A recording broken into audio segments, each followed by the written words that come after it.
말씀은 요한복음 12장입니다. 요한복음 12장. 우리가 오늘 그래도 우리 목사님보다 내가 설교가 좀 짧습니다. 그랬더니 이렇게 심도 있게 하시면 그래서 우리가 말씀을 좀 많이 읽어보려고 합니다. 말씀을 12장 1절부터 보겠습니다.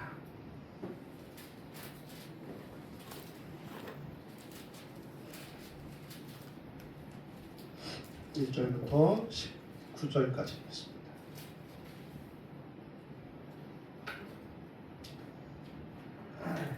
성경 다 찾으셨나요? 신약성경의 167페이지에 있습니다. 자, 한 절씩 교독하겠습니다. 제가 먼저 읽겠습니다. 6월절 엿새 전에 예수께서 베다니에 이르시니 이곳은 예수께서 죽은 자 가운데서 살리신 나사로가 있는 곳이라. 거기서 예수를 위하여 잔치할세 마르다는 일을 하고 나사로는 예수와 함께 앉은 자 중에 있더라.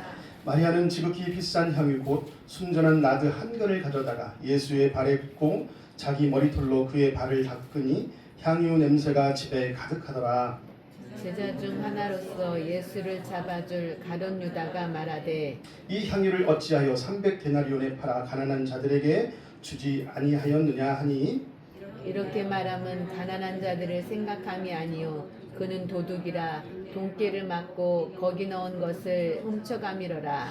예수께서 이르시되 그를 가만 두어 나의 장례할 날을 위하여 그것을 간직하게 하라.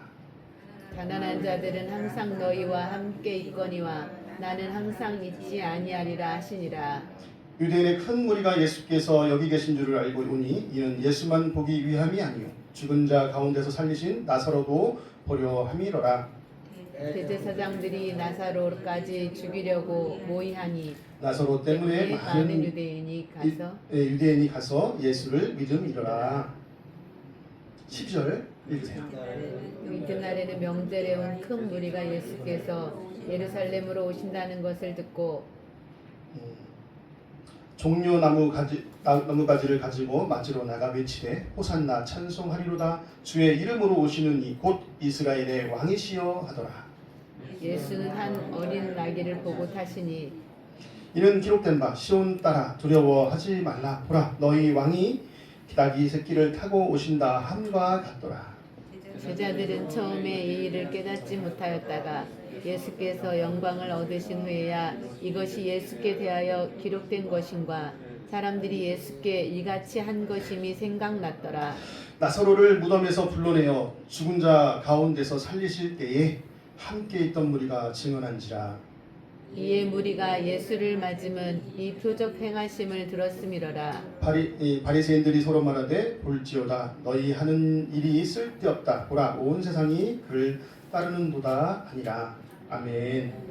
원래는 밑에까지 더 읽으려고 했어요. 25절까지. 근데 너무 힘들 것 같아서 제가 나중에 얘기했습니다. 오늘 본문의 내용을 세 단락으로 구분해서요. 원래는 이제 제가 수요일마다 설교를 하고 있습니다. 그래서 시리즈로 세 가지 시리즈에서 부활을 예비하는 자, 부활의 증인들로 이렇게 말씀을 나누고 있는데요. 갑자기 어떻게 이제 설교를 하게 준비하게 돼서 이렇게 좀 더 깊이 있게 더 묵상하고 좀 더 저는 이제 수요일에 좀 가볍게 합니다. 왜냐면 이제 신앙 깊이 있는 분이 아니시라. 근데 이제 오늘은 좀 우리가 같이 말씀을 좀 깊이 있게 나눠보려고 합니다. 그래서 오늘 요한복음 12장을 통해서 우리 예수님이 예루살렘으로 가시기 전에 어떤 모습으로 나가시는지 뭐 이렇게 그냥 쭉 따라갔으면 좋겠어요. 우리가 지금 요새 1300만 영화가 있더만요. 이게 뭐죠? 왕과 함께 사는 남자. 거기 그게 새드 엔딩이잖아요. 새드 엔딩, 그렇죠? 그걸 보면서도 사람들이 이거 슬퍼할 걸 알면서도 보러 가더만, 그렇죠? 근데 우리는 예수님이 십자가에 달려 죽으시는 것을 알면서도 따라가지 않으면 안 되겠죠. 그래서 우리가 이 사순절 기간에 우리가 예수님의 그 여정을 따라가는 우리가 되었으면 좋겠습니다. 그래서 그 예수님의 여정을 통해서 그 현장 속에 나도 있고 나는 정말 이 현장 속에서 어떤 자로 서 있는가, 어떤 고백을 하고 있는가를 좀 살펴봤으면 좋겠습니다.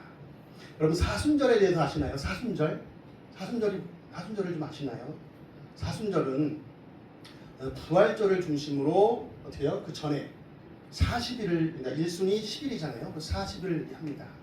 그래서 예수 그리스도의 고난과 죽음을 묵상하는 40일간의 참회 기간을 말하는 것인데요. 이 중에 이제 주일날을 제외한 40일을 의미합니다. 왜냐하면 실제 수는 약 46일이 되지만 주일은 원래 우리가 주일날 왜 모이나요? 예수님의 부활을 기념하는 날이에요. 오늘 우리 여러분이 여기 온 것은 이 부활절에 참여하는 날입니다. 그래서 작은 부활절을 여기서 그 부활절을 빼버려요. 그리고 나머지 40일을 전에 40일을 가지고 우리가 예배를 우리가 그 기간을 준비합니다. 그래서 올해는 2월 18일부터 시작해서 4월 5일 날 부활절까지 이어지게 됩니다. 아직 여정이 남아있죠. 여러분이 그 남은 여정 가운데만이라도 주님과 함께 동행하면서 주님이 어떻게 십자가를 지시려고 했는지, 어떤 마음으로 지시려고 했는지, 그것을 준비하고 그것을 이끄시는 하나님은 어떤 분인지 우리가 살펴보고, 그리고 그것을 바라보는 대중들은 어떤 모습으로 서 있었는지 우리가 좀 살펴봤으면 좋겠습니다. 이 40일은 어떻게 만들어내면 사순절이 어떻게 됐냐면, 초대교회가 1세기부터 3세기가 초대교회거든요. 초대교회는 원래는 약 40시간 정도 금식하는, 예수님의 그것을 위해서 금식했었다고 해요. 그리고 이제 짧은 시간이었는데, 그리고 또 이게 특히 이제 부활절 때 세례받을 준비생들을 위해서 집중 교육하고 훈련하는 기간으로 우리는 썼다고 그래요. 근데 이제 우리 이제 기독교 박해가 끝나고 313년에 콘스탄티누스 황제가 이제 기독교를 국교화시키죠. 그리고 나서 325년에 12년 후에 니케아 공의회라는 것이 있는데, 여기서 성경도 몇 권으로 정경이 어떤 것이 정해지기도 하고, 그리고 이때 이것을 개신교의 공식 절기로 지키자. 그래서 40시간이 아니고 40일로 우리가 준비하자. 조금 이제 너무 짧다. 그래서 40일이라는 기간이 이때 확립이 됩니다. 근데 왜 40시간이 40일이 됐을까요? 이 40일이 된 이거는 성경의 40이라는 숫자를 좀 이해를 하셔야 됩니다. 이 40이라는 숫자는 여기 보면 나오는 숫자가 보면 보통 고난, 준비, 정화의 시간, 이 보통 40이라는 숫자에 의미가 되어 있습니다. 그래서 예수님의 공생의 시작 전에도 며칠 했어요? 40일 동안 광야에서 금식하시면서 사탄이 시험을 받고 짐승들과 함께 있었다는 성경의 기록이 나와 있습니다. 요한복음에 나와 있습니다. 거기에서 또 우리 또 그걸 또 찾아내서 우리가 예수님이 공생애를 시작했던 것처럼 우리가 부활절을 통해서 미리 부활을 기념하기 전에 우리도 40일을 우리도 준비하자, 이런 의미가 사실은 개신교 전통에 있고요. 또 구약에도 사실은 40이라는 숫자가 나옵니다. 언제 나오냐면 노아 홍수가 내린 비 기간이 며칠이에요? 40일. 그리고 모세가 시내산에서 금식한 시간이 40일. 그래서 우리가 보통 40일 금식한다고 그러죠. 저는 40일 금식을 해본 적이 없습니다. 딱 한 달 정도 해봤어요. 그것도 이제 하나님께서 시키셔서 처음에 3일 했는데 일주일, 열흘, 보름, 기도가 안 끝나는 거예요. 하다 보니까 한 달을 하게 되더라고요. 15kg가 빠지더라고요. 한 번 더 했으면 좋겠는데 그런 되지 않고요. 그 모세의 나이가 80이 넘었을 때인데 40일 금식한다는 건 대단한 거죠. 이 40이라는 숫자는 영적으로 이게 하나님과 만나는 그 준비, 정화, 고난의 그 시간입니다. 이스라엘 백성들이 또 몇 년을 광야에서 헤맸어요? 40년. 그렇죠. 이 맹렬 같이 합니다. 그래서 유대인들은 지금도 이것을 잊지 않기 위해서 뭐를 합니까? 장막절이라는 시간에서 일주일 동안 집에 베란다나 여기 잔디가 있으니까 마당이 있어, 거기에다가 천막을 쳐요. 얼기설기 쳐갖고 거기서 아빠랑 애들이랑 있고 또 할아버지랑 손주랑 같이 있어요. 그러면서 그 당시에 성경 얘기를 하면서 항상 각인을 시킵니다. 하나님 말씀을 이제 이 유대인들도 하물며 그러는데 우리도 예수님의 부활이 굉장히 중요한 날이거든요. 사실은 서방에서는 성탄절보다 부활절이 더 큰 축제입니다. 그래서 이 부활절을 기념하기 위해서 더 우리도 우리 나름대로 해야 돼요. 그래서 따라서 개신교에서도요, 사순절을 절기처럼 지키면서 각 교회의 성도들에게 죄에 대한 회개, 그리고 삶에 대한 절제, 거룩하게 나가요. 구별된 삶을. 그리고 또한 예수님의 그 사랑을 기억하면서 이웃을 향한 사랑과 나눔을 하여서 영적으로 성숙시키는 그 기간으로 삼는다고 합니다. 과연 우리 행복이 넘치는 교회도 이 기간을 통해서, 이러한 삶을 통해서 영적으로 더 한 걸음 더 주님 앞에 나아가기를 주의 이름으로 축복합니다. 네, 그래서 우리는 이 기간 동안에 평소에 성경을 좀 더 읽었으면 좋겠고요. 또 기도도 좀 더 깊이 예수님이 왜 나를 위해서 왜 나 같은 사람을 위해서 왜 죽으셨습니까? 나를 살렸습니까? 정말 나를 얼마나 사랑하십니까? 그걸 기도 가운데 느꼈으면 좋겠고요. 또 우리가 좀 더 절제하고 세상 것보다는 하나님과 또 동행하는 삶, 그러면서 주님과 대화하고 주님과 함께, 그리고 우리가 음식 같은 것들을 좀 절제해서 주님이 나를 위해서 고난당하셨던 것을 조금 더 기억했으면 좋겠고, 또 우리가 이제 가진 것들을 조금 더 성미라든가 좀 모아서 어려운 이웃들에게 반찬이라든가 쌀이라든가 좀 나눴으면 좋겠다. 네, 했으면 좋겠습니다. 우리 교회도 조금 이런 것들을 통해서 부활절에 따로 이렇게 헌금 구정금을 따로 모은다든가 했으면 좋을 수도 있을 것 같아요. 물론 그것이 큰 거 적용이 아니라 1,000원, 2,000원을 해도 괜찮을 것 같고, 개인적으로 하셔도 괜찮을 것 같고, 우리가 그랬으면 좋겠습니다. 사순절에 대한 이해는 여기서 이 정도면 괜찮겠죠. 자, 그런데 오늘은 그 사순절이 어떤 예수님이 당시의 시간으로 돌아가 보려고 합니다. 주님의 사순절은 어떠하셨는지, 우리가 좀 나눠보려고 해요. 오늘은 이 전체 내용 중에서 12절부터 16절만 좀 살펴보려고 합니다. 다 살펴보면 너무 힘들 것 같아요. 이게 우리 기네? 이러면 이제 또 어려울 것 같아서 12절부터 16절에는 어떤 일이 나옵니까? 예수님께서 명절에 예루살렘으로 올라가시는 장면이 나오고, 거기에 호산나라고 지금도 종려나무를 흔드는 장면이 나오지요. 근데 살펴보려고 합니다. 근데 먼저 장소를, 이제 이것이 시작되는 장소를 살펴보려고 하는데, 이번 주 수요일 날 제가 잠깐 언급을 했습니다. 베단이라는 곳입니다. 베단이라는 곳. 여러분, 베단이라는 곳에 대해서 좀 알고 계십니까? 어떤 곳인지? 베단이? 들어는 봤죠? 베단이. 거기에 누가 산대요? 베단이 누가 산대? 나사로. 우리 오늘 맞아요. 나사로가 삽니다. 그리고 거기에 누이들이 살죠. 누가 살아요? 마리아와 마르다가 살아요. 그리고 거기가 또 누가 살아요? 나병 환자, 지금 말하면 문둥이 시몬이 사는 곳이에요. 오늘은 10장 1절에 보면요, 나사로랑 같이 있는데, 나사로의 집이 아니라 다른 성경에 보니까, 다른 복음서에 보니까 나병 환자 시몬의 집에서 같이 얘기 나누고 식사도 같이 하신대요. 이런 장면이 나옵니다. 이 베단이라는 곳은요, 원래 뜻이 뭐냐면 가난한 자의 집 또는 슬픔의 집이라는 의미를 갖고 있습니다. 근데 이게 동네마다 그 뜻이 있겠죠. 여기 혹시 아세요? 음성이 원래 이름이 뭔지? 설성이래요. 거기서 제가 3년 동안 이제 교목을 했었거든요. 근데 해보니까 눈이 겨울에 엄청 와요. 제 차 한번 사고 났어요. 저희 아내차는 한 바퀴 돌아갔고 반파됐고 눈이 엄청, 이름 따라 동네인데 여기는 말 그대로 어떤 집이에요? 슬픔이 많은 곳. 그리고 가난한 자. 슬픔이 많다는 거예요. 고통이 많다는 거예요. 고통이 많다는 건 뭐예요? 환자들이 많아요. 아픈 사람이 많은 곳이에요. 그리고 세상에 힘없는 사람이 많은 곳. 근데 주님이 지금 예루살렘으로 십자가를 지고 가기 전에 들린 곳이 어디예요? 여기예요.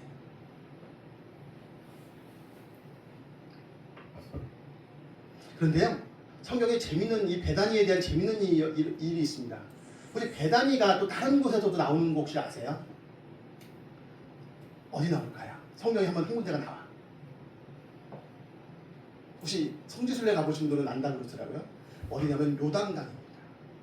요단강 하면 누가 떠올라요? 신약에? 누가 침례를 줘요? 누가 세례를 줘요? 세례요한.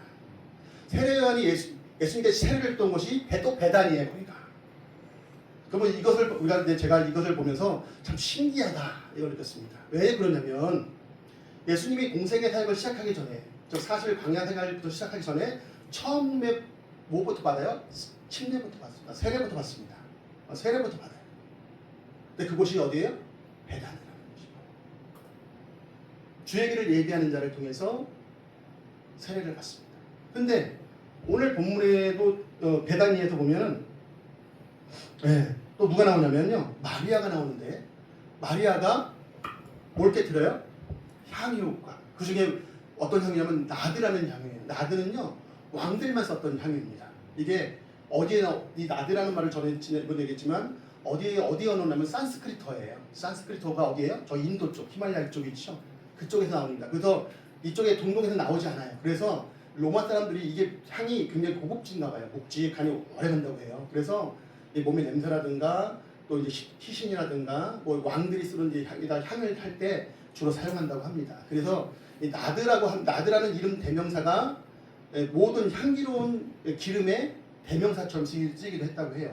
그리고 이게 같은 무게의 금보다 비쌀 정도로 귀했다고 해요. 실크로를 타고 가서 그 어려운 곳에 가서 채취를 해갖고 다시 와야 되니까 굉장히 귀한 겁니다. 여기도 보면은 나드 한 근해봤자 우리 몇백 g이잖아요. 근데 그게 1년 일용직 노동자 1년 임금이랍니다. 그러면 최소 얼마예요? 하루에 10만 원씩만 하더라도 3,650만 원이에요. 엄청 비싼 겁니다. 요만큼에 그거를 어떻게 해요? 깨뜨려서 누구의 발에? 예수님의 발에 붓습니다.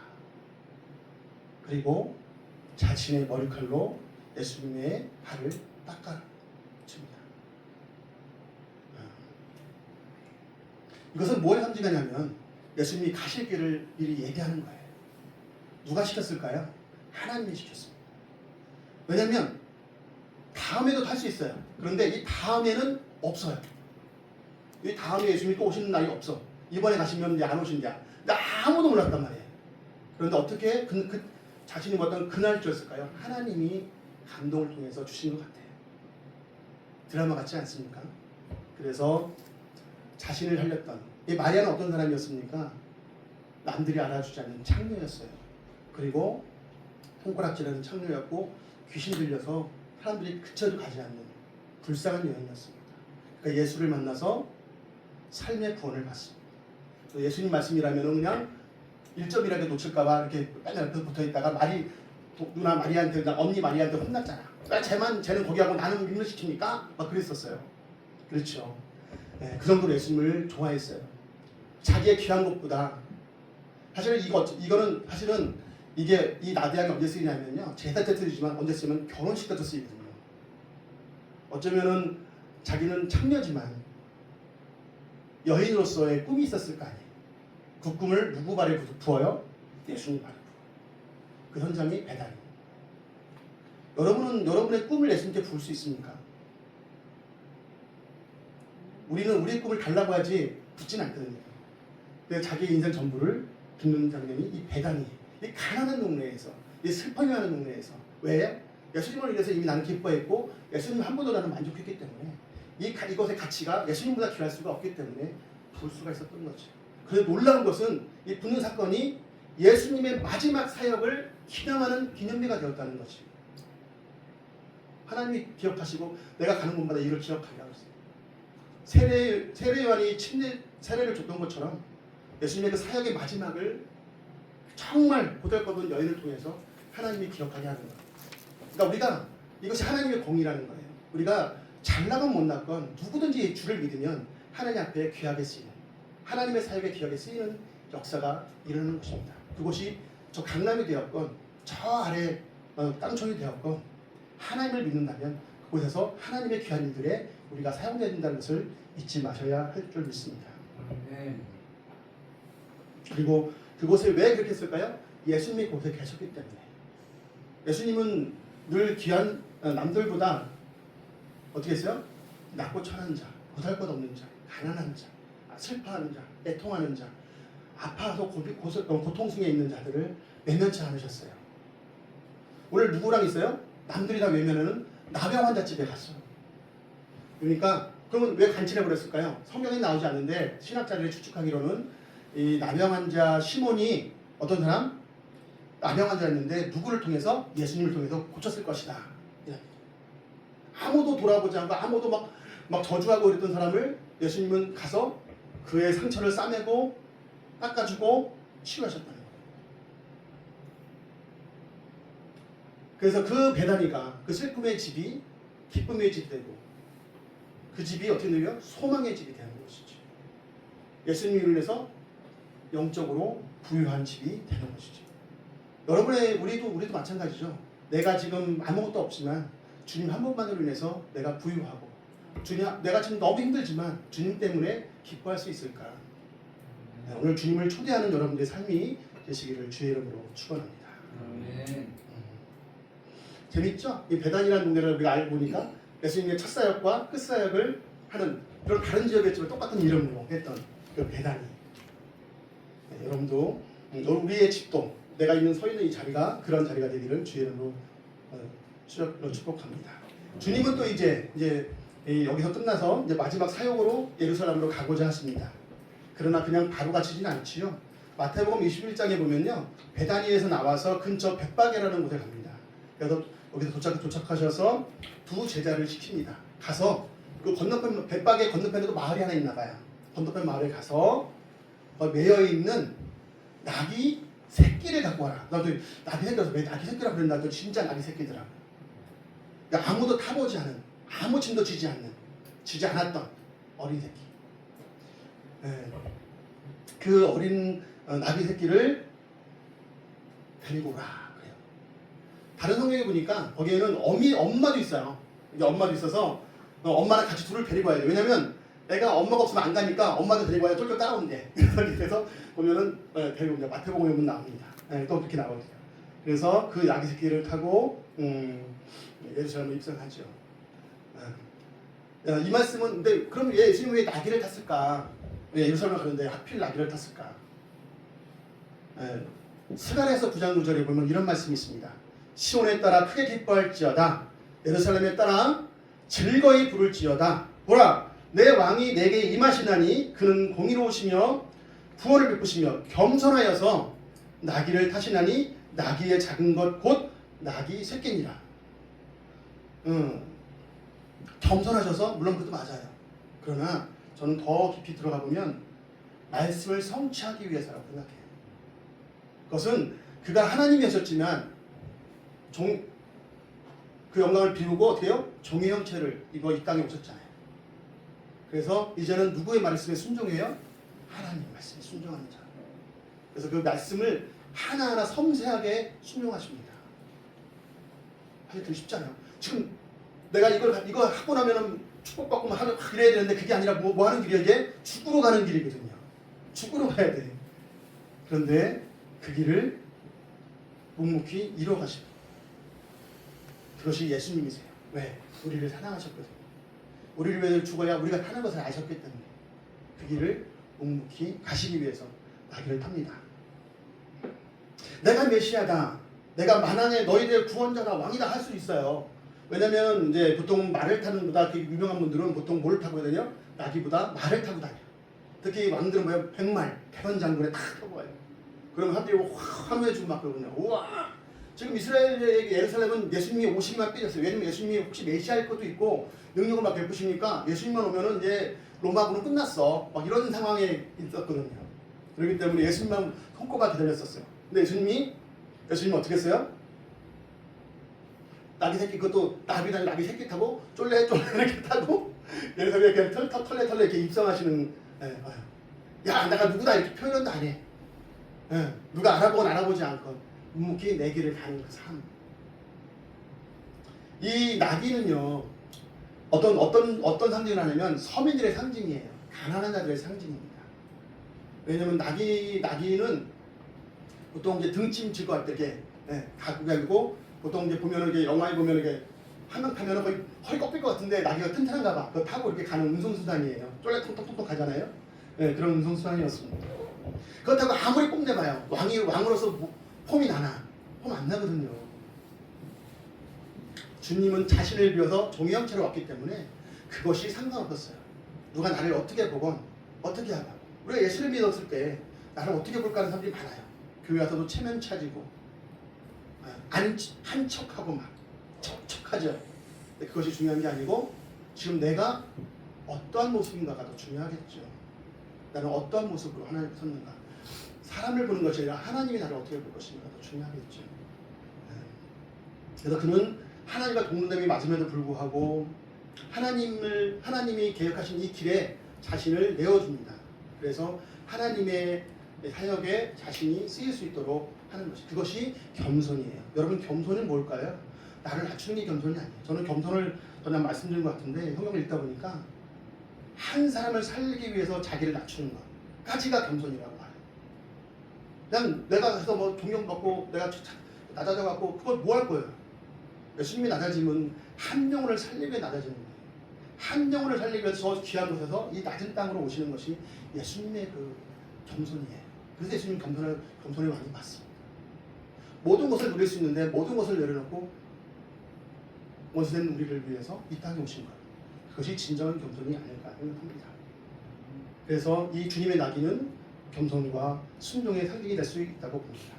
여러분도 사랑하는 성도 여러분도 주님처럼 이 겸손과 순종의 삶으로 살아가시기를 주의 이름으로 축복합니다. 네, 신앙생활은 내 뜻으로 하는 게 아니라 하나님 뜻으로 하나님 말씀에 순종하면서 살아가는 것이죠. 우리는 사역할 때 이래요. 이왕 사역하는 거 좀 멋지게 하면 안 될까? 좀 많이 모아서 저기 탁 쳐서 그건 멋있죠. 근데 놀라운 것은 하나님이 일할 틈이 없어요. 그 사이에 하나님의 역사가 없어요. 우리가 부족하기 때문에 하나님이 일할 함께 하시는 거예요. 우리가 연약하기 때문에 하나님이 우리와 함께 일하시는 겁니다. 우리 맡겨놓고 다 하면 되지. 우리는 하나님 우리가 연약한 걸 알고 있거든요. 우리가 부족하고 빈틈이 많은 걸 알고 있거든요. 완전하지 않은 것을 알고 있거든요. 그래서 우리는 내 생각을 내어놓고 하나님의 음성을 통해서 일을 해야 됩니다. 그래서 우리가 이 사순절 기간에 좀 더 하나님과 기도하면서 영적으로 깊이 있는 삶이 이루어지기를 소망합니다. 하나님의 음성을 들을 수 있는 삶, 하나님이 내가 무엇을 좋아하는지 고민할 수 있는 삶, 그것이 되기를 바랍니다. 내가 보기에 좋은 것이 아니라 하나님의 의도가 담긴 삶. 나는 좀 이왕 마지막 죽는 건데 마지막에 하나님 뽕 좀 냈으면 좋겠는데 이게 아니라 마지막까지 주님께 하나님께 온전하게 자기를 내어놓는 삶, 온전히 맡기는 삶, 그것이 신앙인의 삶인 줄 믿습니다. 그리고 그 주님인 그 길을 묵묵히 처음 40일에 사순절에 걸어가셨습니다. 이 길은 그분이 죽어야 많은 사람이 사는 길이었습니다. 오늘 본문 12장 24절 제가 읽으랬던데 한번 제가 읽어드리겠습니다. 내가 진실로 왜 이 길을 이렇게 갔느냐? 내가 진실로 너희에게 이르노니 한 알의 밀이 땅에 떨어져 죽지 아니하면 한 알 그대로 있고 죽으면 많은 열매를 맺느니라. 그러면서 25절에 우리에게 이런 말씀을 하세요. 자기의 생명을 사랑하는 자는 잃어버릴 것이요 이 세상에서 자기의 생명을 미워하는 자는 영생하도록 보존하리라. 사람이 나를 섬기려면 나를 따르라. 나 있는 곳에 나를 섬기는 자도 거기 있으리니 사람이 나를 섬기면 내 아버지께서 그를 귀히 여기시리라. 네, 여러분의 헌신을 하나님은 그냥 가볍게 여기지 않습니다. 귀하게 여기십니다. 그러니 죽을 동 살 동 헌신한 것을 하나님 그냥 보시지 않습니다. 남들은 알아주지 않아도 돼요. 누가 알아주면 돼요? 우리 아버지 하나님이 알아주십니다. 네, 그것이 여러분의 삶이 되시기를 주의 이름으로 축복합니다. 아멘. 네. 그래서 여러분 삶 속에서 많은 열매가 이루어지기를. 아직 열매가 없다면 뭐예요? 저도 그래요. 하나님 나 오늘 못 죽었네요. 나 못 죽었네요. 열매가 없네요. 더 죽어야 되겠네요. 이런 오늘 말씀을 보면서 그 생각이 들더라고요. 내가 죽어야 열매가 맺는데, 내가 죽어야 다른 사람이 사는데 왜 나는 거름이 되지 못할까? 오늘 환영식을 이제 들어가 볼까요? 이제 너무 거기까지 갔는데 오늘 환영식에 보니까 뭐가 나와요? 이튿날에 명절에 큰 무리가 예수께서 예루살렘으로 오신다는 것을 보고 12절입니다. 듣고 종려나무 가지를 가지고 맞으러 나가 외치니 초산나 찬송하리도다 주의 이름으로 오시는 이 곧 이스라엘의 왕이시여 하더라. 이런 얘기가 합니다. 주의 이름으로 오시는 이 이스라엘의 왕이시여. 거기서 막 예수님은 어린 양이 타고 똘똘똘 가시는데 사람들은 막 신나갖고 난리가 났어요. 계산장문도 아닌데 이 장편입니다. 이 환영식에, 이 현대 환영식에 두 가지 중요한 단어가 나옵니다. 첫 번째 단어는 호산나입니다. 호산나. 혹시 호산나의 뜻을 아십니까? 여기 나와요. 호산나. 뭐라고 나와요? 우리 누가 읽어볼까? 우리 백 형제님 한번 읽어볼까요? 13절. 종려나무 가지를 가지고 맞으러 나가 외치되 호산나 찬송하리로다 주의 이름으로 오시는 이 곧 이스라엘의 왕이시여 하다가. 우리 백성님 목소리가 너무 좋네요. 성으로 해도 되겠어. 맞아요. 그렇죠? 뭐라고요? 호산나 찬송하리로다 주의 이름으로 오시느니 곧 이스라엘 왕이시여. 이 얘기를 합니다. 이게 뭐예요? 우리의 왕이십니다. 당신은 우리의 왕이십니다. 네, 주의 이름으로 오시느니 예언자입니다. 그럽니다. 이게 히브리어로 이런 뜻입니다. 제발 우리를 구원해 주소서. 제발 우리를 구하소서. 또는 지금 나를 구원해 주세요. 나 힘듭니다. 나 죽겠습니다. 나 정말 하나님 아니면 나 힘듭니다. 나 구원해 주세요. 호산나. 그런 뜻이랍니다. 이 간절한 기도이자 외침인 거지요. 성경 보면 시편 118편 25절에 보면 여호와여 구하옵나니 이제 구원하소서. 이 구절에서 호산나가 유래됩니다. 이제 구원하소서. 너무 죽겠습니다. 나 구원해 주세요. 하나님 더 안 도와주면 나 죽을 것 같아요. 이게 호산나라는 거예요. 근데 예수님이 왔을 때 왜 그렇게 외쳤을까요? 그 유대 로마의 압제 가운데 이스라엘의 그 타락한 지도층의 그 수탈 가운데 백성들은 힘든 거죠. 예수님이 오면 뒤집어지지 않을까 막 흔들었습니다. 그래서 이 유대인들은 큰 축제인 초막절에요. 이 제대를 누르면서 이 구절을 호산나 호산나 하면서 외쳤다고 해요. 하나님 구원해 주소서. 예수님이 묵상할 때 어떻게 해요? 막 흔들면서 호산나 다윗의 손이요. 이 다윗의 손이라는 뜻이 뭐예요? 메시아. 약속의 형치, 다윗의 후손으로부터 온다고 했으니까 외치는 거잖아요. 외치고 있습니다. 메시아. 이스라엘을 회복해 주십시오. 이스라엘을 로마의 뼈로부터 구원해 주십시오. 정치적으로 우리 민족적으로 하나님 저분을 우리가 보냈으니까 저분을 통해서 우리가 승리하게 해주십시오. 내가 승리했어! 막 이렇게 외치는 장면이 오늘 본문의 내용입니다. 방금 몇 절 나왔으니까 아무것도 아닌 것 같지만 난리가 났어요. 이 동네에 관제동에 예수님 오셨다고 난리가 난 거야. 지금 여기가 동네에서 다 모여갖고 막 흔들고 막 난리 났습니다. 왜 나비가 지나갈 때마다 버섯을 깔아서 막 하고 종나무를 막 흔들고 깔고 막 춤도 치고 막 잔치가 벌어졌어요. 막 깽가리 치고 효고 치고 막 이게 지금의 오늘의 내용입니다. 지금도 이스라엘은 다윗의 별을 그려놔요. 왜? 그때 영광을 위해서만 회복하기 위해서만. 근데 그들이 원하는 예수님은 여전히 평생 안 올 겁니다. 그들이 외치는 호산나의 예수님은 오지 않았어요. 우리가 외치는 호산나는 어떤 구원을 할 것입니까? 이들은 앞지로부터의 삶의 구원, 내가 지금 병든 이 삶에서의 구원, 내 가난한 삶에서의 회복, 이것을 외치고 있었단 말이에요. 그리고 예수님이 오셨던 바다의 호산나는 어떤 구원이었습니까? 우리 영적인 회복. 더 나아가서 물론 삶의 회복도 중요합니다. 그것도 해야죠. 그러나 가장 중요한 건 우리 영혼이 구원받는, 우리 영혼이 구원하소서. 이것까지 나갔어야 되는데 이스라엘 사람들은 그것까지 나가지 못했어요. 그 호산나의 외침이 현재 지금 이 순간에 내 연약함만을 위해 부르짖었어요. 그러나 우리 믿는 사람들은 어떻게 해야 돼요? 앞으로 오실 예수님까지 부르짖어야 됩니다. 우리는 재림을 기다리는 삶으로 나아가야 됩니다. 오늘 당장 주님 오시면 어서 오십시오 해야 돼요. 옛날에 어떤 권사님이 그랬대요. 예수님이 내가 온다 하더니 목사님, 아니 예수님 잠시만요. 나 오늘 이 드라마 머리 마지막 회인데 요거만 보고 요거만 다 보고 내일 오시면 안 될까요? 이러시네요. 왜 미련이 있을까요? 이 삶에. 예수님이 이 땅 나의 전부가 아니고 예수님보다 저 구원보다 이 땅의 것이 더 좋거든요. 우리가 어렵고 힘들 때는 주님 찾았어요. 좀 편하고 등사 쓰고 배부르니까 주님보다 이 땅이 좋은 거예요. 주님 오시는 거 여러분 지금 주님 내일 마시면 예전에는 70년대는요 막 난리가 났어요. 막 빨리 오시라고 다 힘드니까. 지금 어때요? 오시면 오시고 말면 말. 말로는 다 체면 예배 시간 체면 때문에 아멘 하지만 솔직히 속으로는 그 얼마나 간절할까요? 우리 요즘도 나 내일 어디 나 친구랑 어디 가기로 했는데 끝나고 오시면 안 되나? 이러거든요. 이게 오늘날의 우리 교회의 현실일 수도 있습니다. 물론 다 그런 건 아니에요. 그러나 많은 부분에서 이러한 연약한 부분들이 있다는 거죠.